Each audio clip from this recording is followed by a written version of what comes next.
Rapat Arahan Strategis Nasional tahun 2017 BPJS Kesehatan yang berlangsung di Palembang dan dihadiri oleh Menteri Pemberdayaan Kemanusiaan dan Kebudayaan Puan Maharani, Direktur Utama BPJS Kesehatan Fahmi Idris, dan Gubernur Sumatera Selatan Alex Nurdin. Dalam rapat ini, Fahmi Idris selaku Direktur Utama BPJS Kesehatan menyampaikan, hingga 13 Januari 2017, jumlah peserta JKN KIS 172.620.269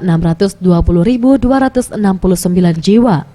BPJS Kesehatan juga telah bekerja sama dengan 26.337 fasilitas kesehatan, baik fasilitas kesehatan tingkat pertama seperti puskesmas, klinik pratama, dan dokter praktek perorangan.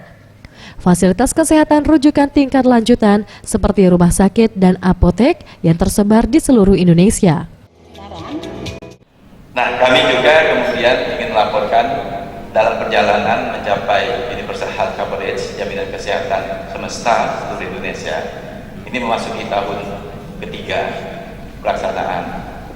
Mulai beroperasi awal 2014, 2019 perintah Ibu Menko juga nggak ada cerita Pak Fahmi, 2019 seluruh rakyat Indonesia harus memiliki jaminan kesehatan Kartu Indonesia Sehat. Saya ingat persis dan hadir. Ia juga menambahkan berdasarkan hasil penelitian Lembaga Penyelidikan Ekonomi dan Masyarakat Fakultas Ekonomi dan Bisnis Universitas Indonesia menunjukkan kontribusi total JKN KIS terhadap perekonomian Indonesia pada tahun 2016 mencapai 152,2 triliun rupiah.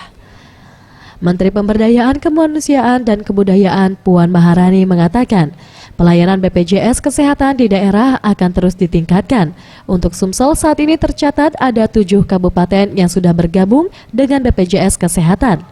Ditargetkan tahun 2017 akan dilakukan penambahan menjadi 10 kabupaten.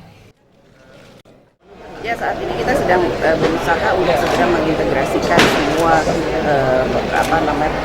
provinsi, kabupaten, kota untuk bisa segera terintegrasi kepada BPJS secara nasional. Contohnya adalah di Sumatera Selatan ini komitmen dari Pak Gubernur yang menyampaikan bahwa saat ini sudah 7 kabupaten yang kemudian ikut dalam BPJS Kesehatan secara nasional dan akan ditindaklanjuti lagi secara bertahap 10 kabupaten kota yang Mega Dwi Handayani, Maulana Yusuf, Sriwijaya TV.